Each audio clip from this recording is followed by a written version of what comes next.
Welcome friend, welcome to part 2 RN। और अपन ने जैसे कि इससे पहले की क्लासों में अपने एनाटॉमी रोजेन एंड विल्सन की बुक से अपन ने पढ़ी थी और अपन ने चैप्टर फर्स्ट को कंप्लीट कर चुके थे, जिसमें अपन ने उसकी लेवल ऑफ स्ट्रक्चरल कॉम्प्लेक्सिटी देखी थी, इंट्रोडक्शन देखा था एनाटॉमी का और एजिंग को डिस्कस किया था। ठीक है, और अपन ने सर्वाइवल नीड ऐसे 4 क्लास में कंप्लीट किया था। अब जो अपन जो नेक्स्ट चैप्टर स्टार्ट करने वाले हैं, चैप्टर नंबर 7। ठीक है, और ये चैप्टर भी अपन एनाटॉमी रोजेन एंड विल्सन वाली बुक से ही कवर करने वाले हैं, जिसका नाम होने वाला है फिजियोलॉजिकल केमिस्ट्री। इस चैप्टर का नाम होने वाला है फिजियोलॉजिकल केमिस्ट्री। ठीक है, चैप्टर का नाम होने वाला है फिजियोलॉजिकल केमिस्ट्री। ओके, समझ लो। देखो, फिजियोलॉजिकल केमिस्ट्री का मतलब क्या है, अपन वैसे इसको डिटेल में पढ़ने वाले हैं बायोकेमिस्ट्री में, और मैं ये भी जानता हूँ कि आप केमिस्ट्री को काफी डिटेल से पढ़ के आए हो। आप 11th-12th में केमिस्ट्री काफी डिटेल से पढ़ के आए हो, लेकिन अपन यहाँ पे उतनी ही केमिस्ट्री पढ़ने वाले हैं जितना अपन को नीड है। जितना अपनी बुक में बताया गया उससे ज्यादा बिल्कुल भी नहीं पढ़ेंगे, क्योंकि अपनी बुक में बहुत डिटेल में बताया गया जितना अपन को नीड है। क्योंकि देखो, मैं काफी सारे एग्जाम क्रैक कर चुका हूँ, मैंने आज तक इन चैप्टरों के इतने ज्यादा एमसीक्यूज नहीं देखे। ठीक है, ये चैप्टर आपके यूनिवर्सिटी एग्जाम के बिहाफ से इंपोर्टेंट हो सकता है, लेकिन कंपटीशन में इतने ज्यादा अपने फील्ड में नहीं पूछे जाते। तो इनका अपन सुपरफिशियल जो कंपटीशन में पूछा जाता है, जो आपके यूनिवर्सिटी एग्जाम में पूछा जाता है, अपन उनको कम यहाँ पे क्या करने वाले हैं, डिस्कस करने वाले हैं उन टॉपिकों को, है ना। और ये मच मोर इनफ है। ठीक है, क्योंकि आप इसके बारे में ज्यादा डिटेल से पढ़ोगे वो बायोकेमिस्ट्री में अपन अच्छी तरह पढ़ेंगे और भी डिटेल से, है ना। लेकिन मैं सब कुछ ही यहाँ पढ़ा दूंगा तो बायोकेमिस्ट्री में क्या पढ़ाऊंगा, इस बात को ध्यान रखते हुए अपन इस चैप्टर को समराइज करके जितना रोज एंड विल्सन बुक में दिया गया है उतना ही अपन यहाँ पे पढ़ने वाले हैं। ठीक है, जो समझो, इसमें सबसे पहले जो बताया गया वो बताया गया एटम। तो आप तो जानते हो कि एटम क्या होता है अपने यूनिवर्स में।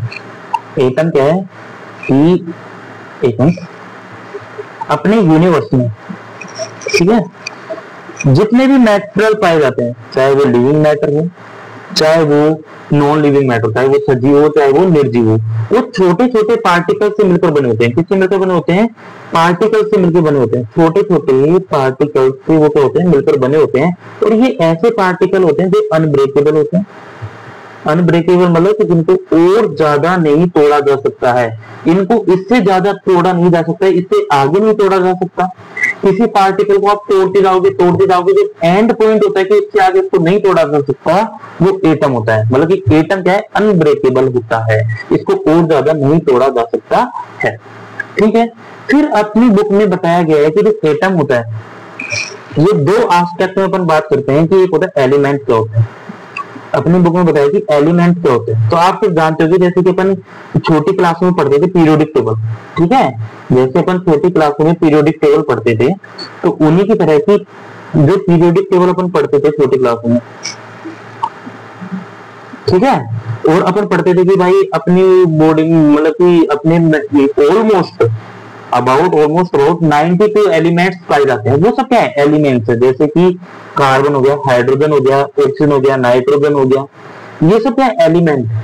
ठीक है, जो पीरियोडिक टेबल में पढ़ते हैं। और जैसे यहाँ सपोज करो एक नाइट्रोजन है, एक नाइट्रोजन को मैं डिटेल में देख लेता हूँ। तो नाइट्रोजन क्या है कि इसके अंदर सेम टाइप के क्या होंगे, सेम एटम से मिलकर क्या बना हुआ कंपाउंड है, ये एलिमेंट है। जिसमें आप जैसे सोडियम है, सोडियम को आपने लैब में देखा होगा, तो सोडियम क्या है, एक बिल्कुल रबर की तरह होता है। सोडियम आप देखोगे तो एक रबर की तरह होगा, ये बिल्कुल पनीर की तरह होता है सोडियम, है ना, ये बिल्कुल पनीर की तरह होता है, रबर की तरह होता है। तो आप जब सोडियम को देखोगे ना, तो आप उसमें कह सकते हो कि इसमें सोडियम के ही एटम है, इसमें जितने भी एटम है वो सोडियम ही सोडियम के हैं। ठीक है, जबकि एक अपन कंपाउंड पढ़ते हैं जिसमें डिफरेंट टाइप के एटम होते हैं, है ना। तो एलिमेंट्स क्या होते हैं, एलिमेंट्स होते हैं जिनमें एक ही टाइप के एटम पाए जाते हैं। जैसे सोडियम देखा, तो सोडियम एक एलिमेंट है जिसमें एक ही टाइप के सोडियम के एटम पाए जाएंगे, तो उनको क्या बोलते हैं अपन, एलिमेंट्स बोलते हैं। अपने यूनिवर्स में ऑलमोस्ट 92 टाइप के एलिमेंट्स पाए जाते हैं। मेजरली पर जो अपन को याद करने की बात है कि अपनी जो ह्यूमन बॉडी होती है, ह्यूमन बॉडी होती है, उसमें मेनली 4 मेजर एलिमेंट होते हैं। 4 मेजर एलिमेंट होते हैं जो अपनी बॉडी में पाए जाते हैं। 4 मेजर एलिमेंट होते हैं, और कौन कौन से होते हैं? CHON, ये बहुत ज्यादा पाए जाते हैं, ठीक है। और आप यहाँ ये भी ध्यान रखो कि जिस भी मैटर में कार्बन और हाइड्रोजन पाए जाते हैं उसको क्या बोलते हैं? ऑर्गेनिक। तो अपन कह सकते हैं कि अपनी जो बॉडी है वो भी क्या है? एक तरह की ऑर्गेनिक, ठीक है। साथ में कुछ आप ये भी कह सकते हो कि कुछ छोटे छोटे माइनॉरिटी भी पाई जाती है। माइनॉरिटी मतलब कि छोटे छोटे इलेक्ट्रोलाइट से पाए जाते हैं, कुछ जो माइनर अमाउंट में होते हैं, है ना। जैसे मैं आपको बताऊं कि अपन जब टेस्ट कराते हैं, जब आप काफी आईसी में ड्यूटी, जैसे मैं आईसी में ड्यूटी करता हूं, तो हमारे रूटीन में लाते हैं कि सोडियम करा लो, उसका क्लोराइड करा लो, उसका पोटेशियम करा लो। पोटेशियम तो बहुत इंपॉर्टेंट हो जाता है, क्योंकि यदि पोटेशियम 7.5 से ऊपर चले गया ना, इंसान का हार्ट चलना बंद हो जाता है, इंसान की डेथ हो जाती है, ठीक है, इंसान की डेथ हो जाती है। तो इन तीनों को अपन कराते हैं हॉस्पिटल में। तो ये भी पाए जाते हैं माइनर अमाउंट में, लेकिन मेजरली पाए जाते हैं वो कौन से पाए जाते हैं? कार्बन, हाइड्रोजन, ऑक्सीजन और नाइट्रोजन।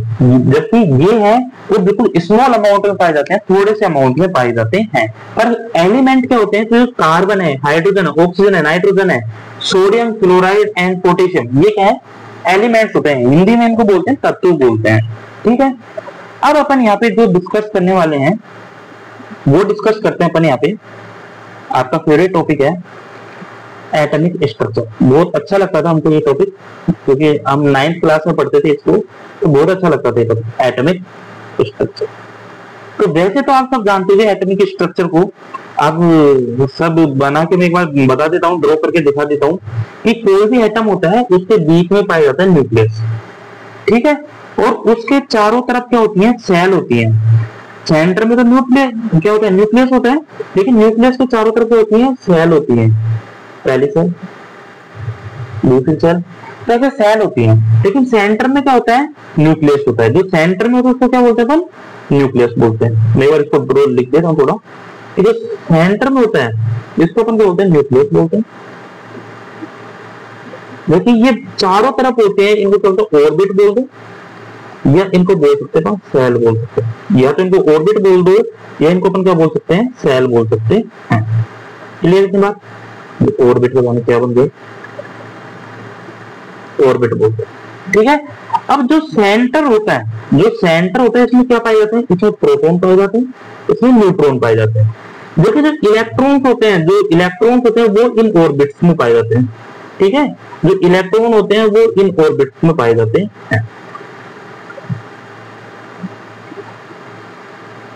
ठीक है। और ये इलेक्ट्रॉन्स ऐसे कहा जाता है कि बिल्कुल क्लाउड की तरह होते हैं, बिल्कुल क्लाउड बादल होते हैं ना, उनकी तरह होते हैं कि घूमते रहते हैं। इन प्रोटॉन और न्यूट्रॉन के चारों तरफ ये इलेक्ट्रॉन है वो क्या करते हैं? सर्किल लगाते रहते हैं, घूमते रहते हैं। तो आपसे कोई पूछे कि एटम में क्या क्या पाया जाता है, तो एटम में सबसे पहला पाया जाता है न्यूक्लियस, एक पाया जाता है प्रोटॉन, और उसके बाद पाया जाता है इलेक्ट्रॉन। अब आप बात करो कि भाई ये, अब मैं केमिस्ट्री पढ़ा रहा होता तो ये भी बता दें कि न्यूक्लियस की डिस्कवरी किसने करी? गोल्डबर्ग ने। प्रोटॉन की डिस्कवरी किसने करी? प्रोटॉन की गोल्डबर्ग ने करी थी, है ना। और इलेक्ट्रॉन की किसने करी थी, है ना। जैसे न्यूट्रॉन की शायद हो सकता है चैडविक ने करी थी, आप पढ़े हुए काफी साल हो गए केमिस्ट्री को छोड़े। न्यूक्लियस की चैडविक ने करी थी, प्रोटॉन की शायद गोल्डस्टीन ने करी थी, एंड इलेक्ट्रॉन की तो आपके थॉमसन ने करी, जे थॉमसन ने करके अलग अलग मॉडल आए थे। तो ये डिस्कवरी अपन को नहीं पढ़नी, ना ही कभी एग्जाम में पूछा जाता, लेकिन बेसिस अपन ने बताया कि ऐसी स्ट्रक्चर होती है। अब मेन जो यहाँ पे बात अपन करते हैं वो ये आती है, एक पॉइंट आता है, एक टेबल आती है, उसको बड़े ध्यान से देखना, है ना। तो अपन 3 एटम पढ़े, प्रोटॉन, ठीक है, दूसरा पढ़ा अपन ने इलेक्ट्रॉन, और एक पढ़ा अपन ने न्यूट्रॉन, ठीक है। टेबल बना रहा हूं मैं एक, तो बड़े ध्यान से देखना इस टेबल को, ना। इस टेबल में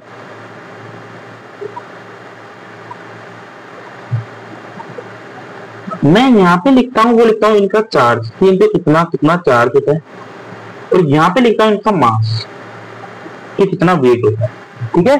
क्योंकि ये एग्जाम में आ सकता है, आपके हो सकता है यूनिवर्सिटी एग्जाम में इस टेबल से क्वेश्चन आ जाए, ठीक है। तो याद रखना, जो प्रोटॉन होता है उस पे एक पॉजिटिव चार्ज होता है, क्या होता है? पॉजिटिव चार्ज होता है। इलेक्ट्रॉन पे नेगेटिव चार्ज होता है, लेकिन न्यूट्रॉन पे कोई चार्ज नहीं होता, ये न्यूट्रल होता है, ठीक है। ये क्या होता है? न्यूट्रल होता है। ठीक है। जबकि अपन मास की बात करेंगे तो प्रोटॉन में जो मास होता है वो 1 AMU होता है, एटॉमिक मास यूनिट। इलेक्ट्रॉन में कोई मास नहीं होता, नेग्लिजिबल होता है, ठीक है। जबकि न्यूट्रॉन की बात करें तो न्यूट्रॉन में भी बिल्कुल प्रोटॉन के इक्वली मास होता है 1 AMU, ठीक है।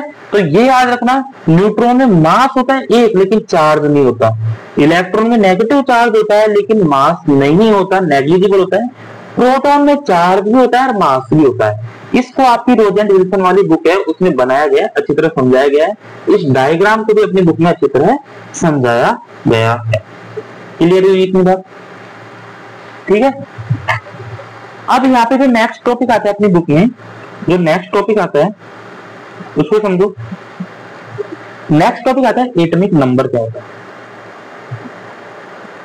एटॉमिक नंबर क्या होता है, और मैं आपसे कह सकता हूं इसको इस तरह समझना कि एटॉमिक नंबर क्या होता है।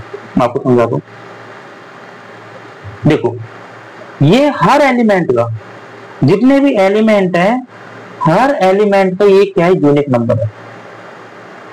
हर एलिमेंट का एक यूनिक नंबर होता है। यदि मैंने कह दिया कि भाई 17, तो आप कह दोगे कि भाई 17 क्लोरीन का, ठीक है। क्लोरीन के अलावा और कोई नहीं है, तो यह एक तरीके से ये कहते हैं यूनिक नंबर होता है, ठीक है। एटॉमिक नंबर होता है वो यूनिक टू इट्स एटम, वो अपने एटम का एक यूनिक नंबर होता है। और एक्चुअली ये बताता क्या है, ये बताता है नंबर ऑफ एटम, तो नंबर ऑफ प्रोटॉन, कि उस एटम में कितने प्रोटॉन है, ठीक है। उस परमाणु में या उस एटम में कितने प्रोटॉन है, उसको अपन क्या बोलते हैं, एटॉमिक नंबर बोलते हैं, है ना। जैसे हाइड्रोजन है, हाइड्रोजन में एग्जांपल दे रहा हूं मैं, ये एग्जांपल से क्वेश्चन आया हुआ है। हाइड्रोजन में एक एटम होता है, मतलब सॉरी हाइड्रोजन में एक प्रोटॉन होता है, तो इसका एटॉमिक नंबर हो गया 1, ठीक है। एक ऑक्सीजन का पूछा जाता है, ऑक्सीजन में 8 प्रोटॉन होते हैं, तो इसका एटॉमिक नंबर हो गया 1 हो गया।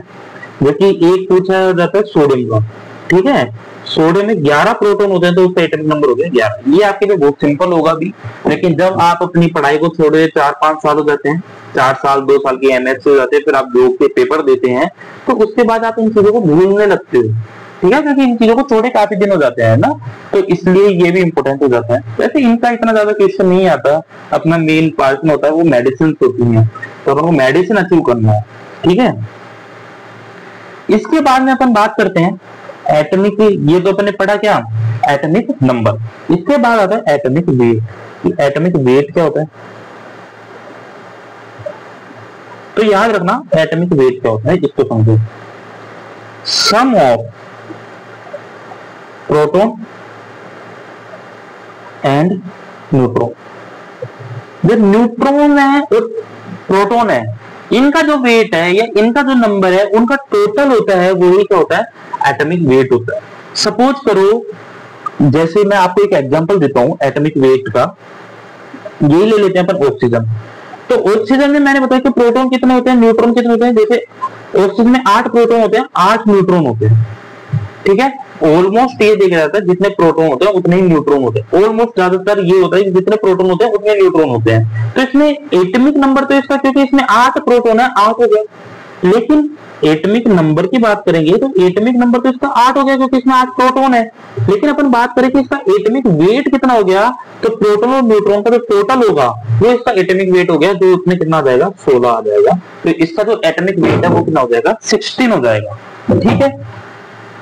तो ये भी एक कंसेप्ट में बता देता हूं कि किसी भी एटम में, वैसे आप लोगों को पता है, किसी भी एटम में जितने भी प्रोटॉन होते हैं उतने ही उसमें क्या होते हैं, ऑलमोस्ट न्यूट्रॉन होते हैं, ठीक है। ऑलमोस्ट 1-2 कम ज्यादा हो सकते हैं, लेकिन ज्यादातर में क्या होता है, जितना प्रोटॉन होता है उतना ही न्यूट्रॉन होता है। और ये भी याद रखो कि जितना प्रोटॉन होता है ऑलमोस्ट उतना ही इलेक्ट्रॉन होता है। ये तो हरदम यूनिवर्सल फैक्ट है कि जितना प्रोटॉन होगा उतना ही क्या होगा, वहां पे न्यूट्रॉन होगा, ठीक है। जितना प्रोटॉन होगा उतना ही इलेक्ट्रॉन होगा। इसलिए कहते हैं कि ज्यादातर एटम होते हैं वो न्यूट्रल होते हैं, ज्यादातर एटम होते हैं वो न्यूट्रल होते हैं, क्योंकि तो इसमें जितना पॉजिटिव चार्ज है उतना ही इसका नेगेटिव चार्ज हो जाएगा, है ना। और दोनों नेट चार्ज होगा वो क्या हो जाएगा, नेट चार्ज इसमें क्या हो जाएगा, 0 हो जाएगा। इसलिए अपन कहते हैं कि ज्यादातर एटम होते हैं वो क्या होते हैं, न्यूट्रल होते हैं। क्लियर हुई इतनी बात।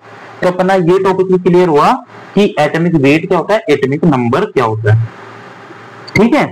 अब मैं आपको कुछ बात बताना चाह रहा हूं कि इलेक्ट्रॉन की तो मैंने बताया कि ये जैसे बीच में सेंटर में न्यूक्लियस हो गया, इसके चारों तरफ एक सेल, इसके चारों तरफ दो सेल, और इसके चारों तरफ आगे जितना बड़ा एटम होगा उतनी सेल इसमें पाई जाती है। ये बीच में क्या हो गया, न्यूक्लियस हो गया, और इसके चारों तरफ इलेक्ट्रॉन घूमते रहते हैं। ठीक है, अब इलेक्ट्रॉन क्या होता है कि ये पहला सेल है, ये दूसरा सेल है, ये तीसरा सेल है, अलग अलग सेल के अलग अलग इलेक्ट्रॉन होते हैं। तो इसमें ये देख रहे थे मैक्सिमम नंबर कितना होता है इलेक्ट्रॉन का, तो 2n स्क्वायर होता है। ये जैसे पहला है, यदि अपन पहले सेल की बात करें तो इसमें 2 आएंगे, n है यहाँ पे नंबर ऑफ सेल। यदि अपन दूसरी सेल की बात करें तो 2 का स्क्वायर 4, 4 टू द 8 तो 8 हो गई। यदि अपन थर्ड सेल की बात करें तो कितना हो जाएंगे, 3 3 9 and 9 2 8। तो ऐसे होता है कि इसमें 2 आएंगे, इसमें 8 आएंगे, इसमें 18 आएंगे। ठीक है, तो ऐसे यहाँ पे होता है कि डिफरेंट लेवल के यहाँ पे एनर्जी लेवल होते हैं। ये प्राइमरी एनर्जी लेवल हो गया, सेकेंडरी एनर्जी लेवल है, टर्शियरी एनर्जी लेवल, और अलग अलग एनर्जी लेवल के अलग अलग इलेक्ट्रॉन होते हैं जो सर्कुलेट अपने ऑर्बिट में सर्कुलेट करते रहते हैं। ठीक है, तो यहाँ पे थोड़ा सा ये भी बताया गया। अब सबसे इंपॉर्टेंट पार्ट आता है और इसको वेरी वेरी इंपॉर्टेंट करके लिख लेना। अब तक करा था वो सब आपको पता था, कर देते आप, ये नहीं भी पढ़े होते थे। अब जो आ रहा है इसको बड़े ध्यान से देखना, और नाम है इसका, सॉरी देखो रुकिए, इसको थोड़ा ध्यान से समझना क्योंकि इसमें कंफ्यूज हो जाते हैं। आइसोटोप, और ये अपने मेडिकल में थोड़ा काम भी आएगा जब आपको आगे अपन मेडिसिन पढ़ेंगे, वो मेडिसिन में अपन रेडियोलॉजिकल मेडिसिन पढ़ेंगे जो अपने ऑन्कोलॉजी रेडियोथेरेपी में काम आती है, तब ये काम आता है आइसोटोप्स। ठीक है, हिंदी में इनको बोलते हैं समस्थानिक। तो आइसोटोपिक्स ऐसे एलिमेंट होते हैं जिनका एटॉमिक नंबर तो सेम होता है, एटॉमिक नंबर होता है वो तो क्या होता है, सेम होता है, लेकिन एटॉमिक वेट अलग अलग होता है। एटॉमिक वेट होता है वो क्या होता है, डिफरेंट होता है। ठीक है, और ये क्यों होता है, ये होता है ड्यू टू न्यूट्रॉन के नंबर बदलने की वजह से ये सब देखा जाता है। ये होता है ड्यू टू न्यूट्रॉन्स, है ना। समझो, एग्जांपल देता हूं, जैसे हाइड्रोजन का एग्जांपल देता हूं और इसको अच्छे से समझो। देखो हाइड्रोजन का एटॉमिक नंबर क्या है, पहले तो ये बताओ। यदि मैं बात करूं कि हाइड्रोजन का एटॉमिक नंबर की बात करूं तो हाइड्रोजन का एटॉमिक नंबर क्या हो जाएगा,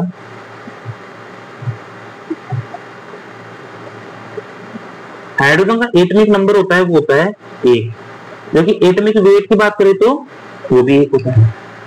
ठीक है, लेकिन इसके 3 आइसोटोप पाए जाते हैं। कितने, 3 आइसोटोप इसके पाए जाते हैं। समझो कैसे, आप सब जानते हो, ऐसे थोड़ा बहुत पढ़ा होगा।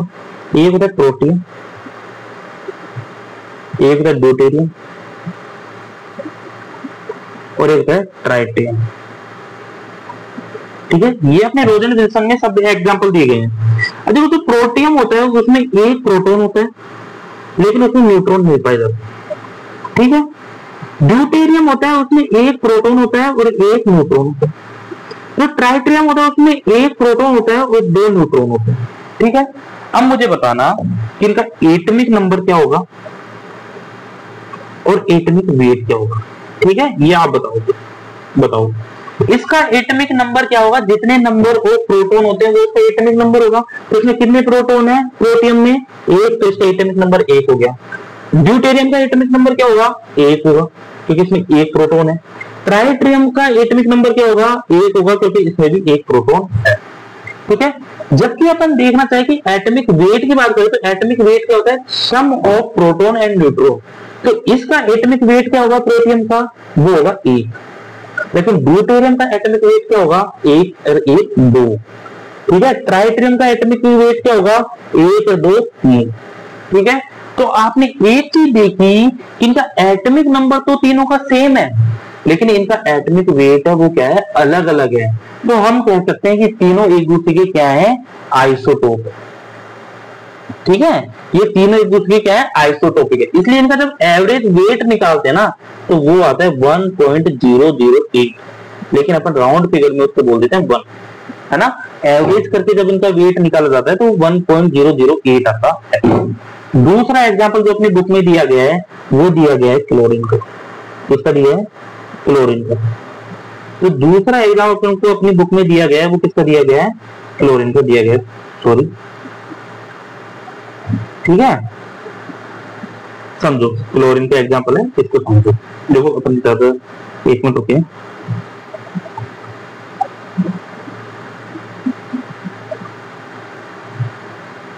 एक मिनट, सॉरी।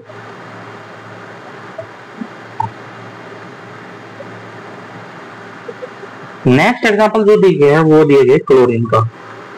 ठीक है, अब क्लोरीन का कैसे है वो समझो, आप समझो। ठीक है, एक क्लोरीन होता है 17, क्लोरीन का वो होता है एटॉमिक नंबर 17 होता है। मतलब कि क्लोरीन है और ये दूसरा क्लोरीन है। ठीक है, एक क्लोरीन है जिसमें नंबर ऑफ प्रोटॉन 17 होता है और इसमें भी नंबर ऑफ प्रोटॉन 17 है। लेकिन इसमें न्यूट्रॉन की बात करें तो इसमें न्यूट्रॉन, इसमें तो 17 ही है, फिर 18। ठीक है, इसमें तो 18 न्यूट्रॉन है, इसमें न्यूट्रॉन का नंबर लेके तो 18 है, लेकिन इसमें न्यूट्रॉन का नंबर बढ़ जाएगा और वो हो जाएगा 20। ठीक है, ये दूसरा है, ये पहला है। तो पहले में प्रोटॉन तो दोनों में सेम है क्योंकि ये यूनिक नंबर होता है। ठीक है, ये चेंज नहीं होता। लेकिन जो न्यूट्रॉन की बात करेंगे तो इसमें 18 है, इसमें 20 है। अब बात तो एटॉमिक नंबर निकालो, तो एटॉमिक नंबर तो दोनों का 17 हो जाएगा।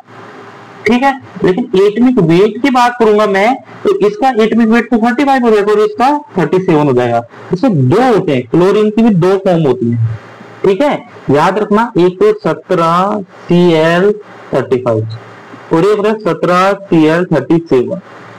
जो अपन इनका एवरेज निकालते हैं, जैसे हम जब आप नीट की तैयारी करते हो तो समस्थानिकों के आइसोटोप के एवरेज वेट निकालते थे कि ये आपके नेचर में ऑलमोस्ट 75% पाया जाता है, ये 24 समथिंग पाया जाता है।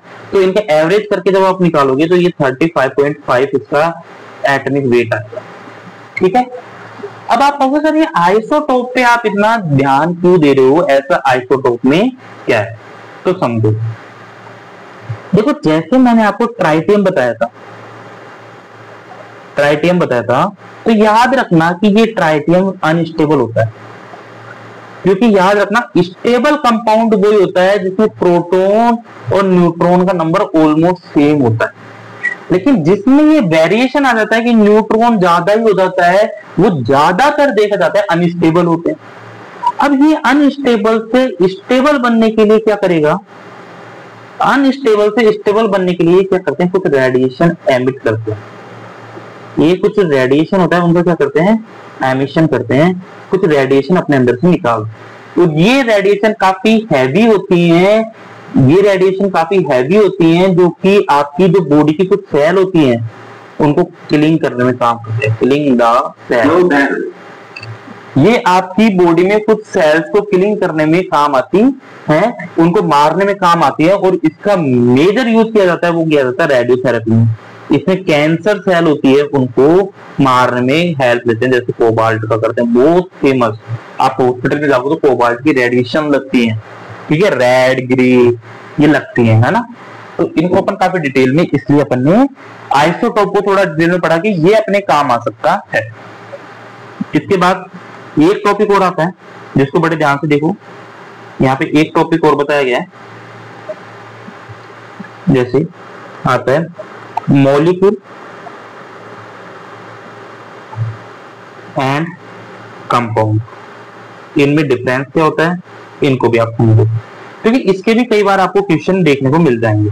ठीक है, इसके भी क्वेश्चन अपन को देखने को मिल जाते हैं, तो इसलिए मैं आपको बता रहा हूं इन दोनों में क्या डिफरेंस है। देखो मॉलिक्यूल क्या होता है, पहले अपन बात करते हैं मॉलिक्यूल। ठीक है, कोई भी दो एटम, 2 और मोर एटम, मैं दो एटम की बात नहीं कर रहा, 2 और मोर एटम, 2 या 2 से अधिक जितने भी एटम होते हैं, वो क्या करते हैं, एक दूसरे से स्टेबल होने के लिए वो एक दूसरे से केमिकल बॉन्ड बनाते हैं। ठीक है, केमिकल बॉन्ड बनाते हैं, और केमिकल बॉन्ड बना के वो क्या करते हैं, एक मॉलिक्यूल बनाते हैं। जैसे ऑक्सीजन मिला O2 बना लिया, नाइट्रोजन मिला नाइट्रोजन बना लिया, 2 हाइड्रोजन और 1 ऑक्सीजन मिलके H2O बना लिया। तो इनको अपन क्या बोलते हैं, मॉलिक्यूल। जब भी दो एटम मिल जाते हैं तो वो क्या बनाते हैं, मॉलिक्यूल बनाते हैं। क्लियर ये बात। अब सुनो कंपाउंड क्या होता है, फिर सुनो कंपाउंड क्या होता है। इतना मैं जोर क्यों दे रहा हूं, कंपाउंड भी तो दो और दो टू और मोर एटम मिलकर जो बनाते हैं उसको भी तुम कंपाउंड ही बोलते हैं। तो ये अलग कैसे है, ठीक है, तो ये अलग कैसे, तो ये अपनी बुक में अच्छी तरह समझाया गया है कि कंपाउंड बनता है वो हरदम मिलता है डिफरेंट एटम से मिलकर, वो हरदम मिलता है डिफरेंट एटम से मिलकर बनता है। कंपाउंड हरदम डिफरेंट एटम से मिलकर बनता है, जबकि यहां आपने देखा होगा कि सेम और डिफरेंट दोनों है, ठीक है, सेम एटम हो या डिफरेंट एटम हो दोनों से मिलकर बनता है, उसको क्या बोलते हैं अपन, मॉलिक्यूल बनते हैं। लेकिन ओनली मॉलिक्यूल का वो पार्ट जो ओनली डिफरेंट एटम से मिलकर बनता है उसको क्या बोलते हैं, कंपाउंड।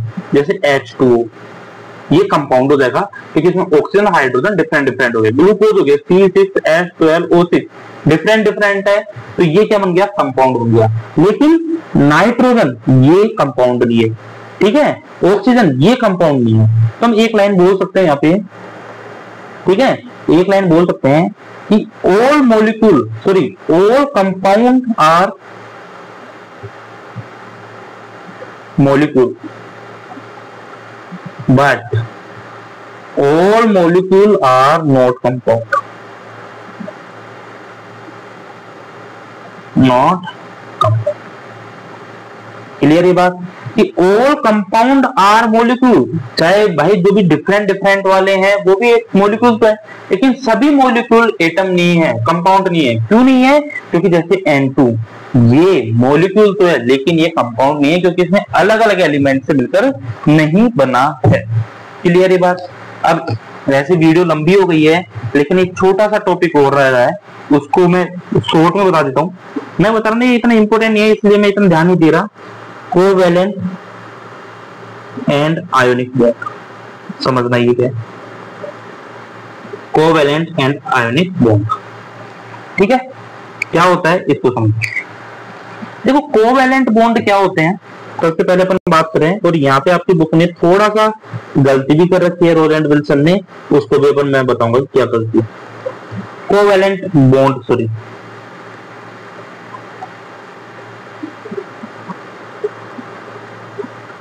समझो क्या, इसमें जो बॉन्ड बनता है वो बनता है शेयरिंग ऑफ इलेक्ट्रॉन से, आधा तेरा आधा मेरा। जैसे हाइड्रोजन वाटर है ये कोवेलेंट बॉन्ड है ना, ये जो कंपाउंड है वो कोवेलेंट बॉन्ड से बना है। कैसे, हर एलिमेंट चाहता है कि जो उसका सेल होता है उसमें स्टेबल नंबर हो, जैसे 8, जैसे पहला सेल है उसमें 2 बताया था मैंने, दूसरे सेल में मैंने बताया था कि 8 होनी चाहिए, तीसरे सेल में बताया था कि 18 होनी चाहिए। तो हर चाहता है कि उसके जो सेल होता है उसमें कितने एटॉमिक नंबर हो, इलेक्ट्रॉन हो, एक स्टेबल नंबर के इलेक्ट्रॉन उसके आउटर सेल में होने चाहिए, हर एलिमेंट ये चाहता है, ठीक है।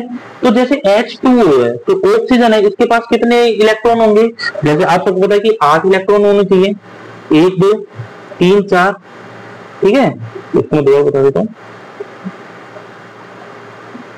1 2 3 4 5 6, ठीक है। तो एक्चुअली जो आउटर है उसमें तो 6 ही होते हैं ना, आउटर वाला होता है उसमें ऑक्सीजन के 6 होंगे, ठीक है। साथ में एक हाइड्रोजन, 2 हाइड्रोजन, हाइड्रोजन के पास 1 होता है, इसके पास 1 होता है, ठीक है। अब हाइड्रोजन चाहता है कि मेरे पास भी 2 आ जाए तो वो इससे कंबाइन कर लेगा, ये वाला हाइड्रोजन चाहेगा कि मेरे पास भी 2 आ जाए वो इससे कंबाइन कर लेगा, ठीक है। तो इस तरह से बॉन्ड बन गया। ये ऑक्सीजन है उसका एक हाइड्रोजन से, दूसरा हाइड्रोजन से, और 2 लोन पेयर इसके साथ रहते हैं। तो अपन कहते हैं कि भाई H2O हो गया ये, ठीक है। बाद में ये इन हाइड्रोक्सिल इलेक्ट्रॉन को क्या करता है वो ये बाद में जानता है, लेकिन अपन ने अब तक बात करी इसकी, ठीक है। तो यहाँ पे शेयरिंग करा कि आधा ऑक्सीजन का आधा हाइड्रोजन का दोनों मिलकर रह रहे हैं, ठीक है, इसको बोलते हैं कोवेलेंट बॉन्ड, इसको बोलते हैं शेयरिंग ऑफ द इलेक्ट्रॉन, ठीक है। इसके बाद में जो नेक्स्ट है आयोनिक बॉन्ड, उसमें क्या डिफरेंस है इसको समझो। आयोनिक बॉन्ड कैसे अलग है इनसे, इसको भी समझो कि आयनिक बॉन्ड इससे कैसे अलग है। आयनिक बॉन्ड में होता है ट्रांसफर ऑफ इलेक्ट्रॉन, क्या होता है, ट्रांसफर ऑफ इलेक्ट्रॉन। जैसे NaCl सबको पता है, ठीक है। सोडियम के पास होते हैं 11 इलेक्ट्रॉन, ठीक है। क्लोरीन के पास होते हैं 17 इलेक्ट्रॉन। ये चाहता है कि मेरे पास 18 इलेक्ट्रॉन हो, ठीक है, और ये चाहता है कि मेरे पास 10 इलेक्ट्रॉन हो।